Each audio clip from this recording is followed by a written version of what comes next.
Profesor Néstor Rosanía, director del Centro de Estudios en Seguridad y Paz. Buenas noches, bienvenido a Red Más Noticias. Buenas noches, Giovanni, para ti y para todos los televidentes de Red Más.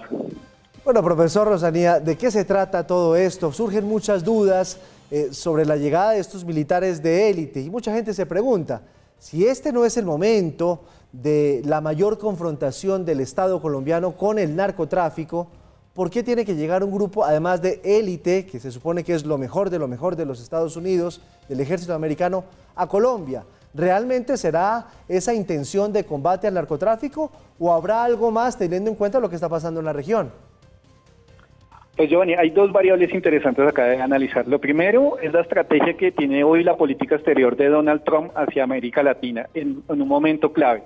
¿En qué sentido? Donald Trump está viendo una de las crisis más fuertes por su política inadecuada frente a la crisis de la pandemia interna, el número de muertes que tiene allá, y frente a las críticas duras que ha tenido frente a un año electoral, su estrategia ha sido la de buscar el enemigo externo, estrategia que toda la había utilizado la dictadura de Maduro, que es cada vez que hay una crisis interna van y buscan un enemigo externo para bajar la presión interna. Entonces, Donald Trump ya envió un primer contingente hacia el Caribe latinoamericano, cerca de Venezuela, en teoría para el tema de narcotráfico con una característica, datos suministrados por las mismas autoridades. El 70% de la cocaína que sale en Colombia sale por la costa pacífica nariñense y caucana y no por el Caribe.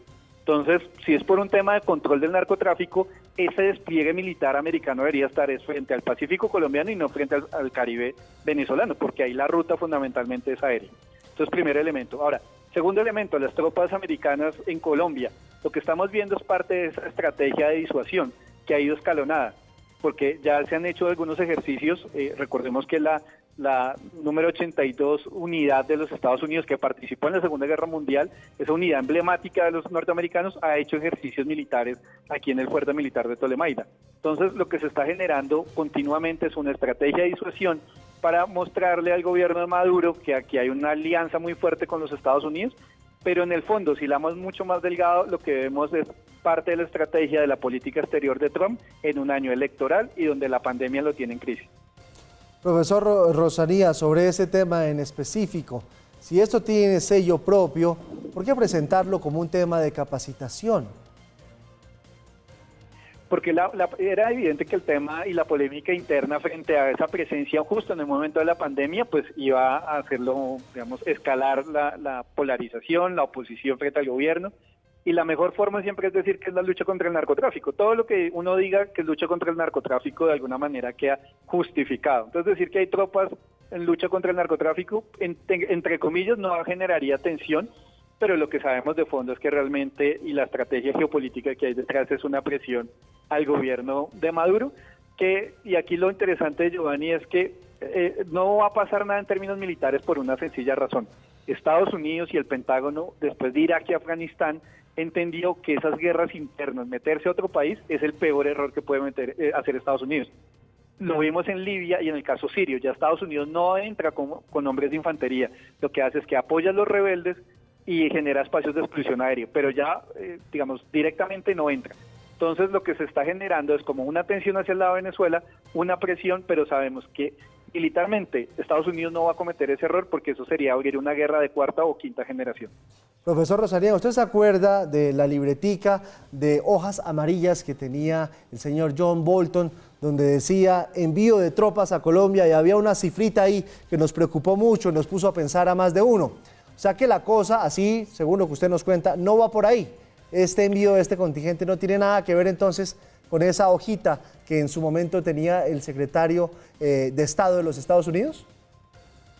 Pues yo, en política exterior no hay, digámoslo, no hay accidentes. Todo está muy bien calculado, tienen equipos de asesores y saben manejar muy bien los mensajes y cómo manejar esa disuasión, ¿no? Disuasión es como generarle incertidumbre o miedo a mi antagonista y que tengo la capacidad de poderlo agredir o atacar.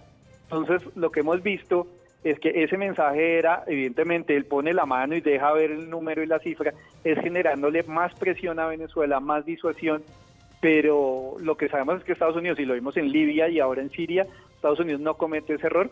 Ahora, ¿por qué no lo comete? Es porque Venezuela, que también leyó esa teoría de la guerra, ¿qué es lo que hace? y eso viene desde la administración Chávez, desde cuando Chávez sufrió el intento de golpe de Estado. Crean las milicias bolivarianas, que eso derivan los colectivos chavistas, que son todos esos civiles armados, y que eso es como una guerrilla urbana que tienen, o un grupo paramilitar que tiene Maduro, y eso es a lo que Estados Unidos no quiere enfrentarse. Estados Unidos militarmente es la potencia militar en guerra regular, o sea, un ejército versus otro ejército, pero en las guerras irregulares o asimétricas le ha ido muy mal. Pues pensemos esto, desde el 2001 y desde el 2003 no ha podido salir de Irak y Afganistán, y esas guerras todavía siguen empantanados.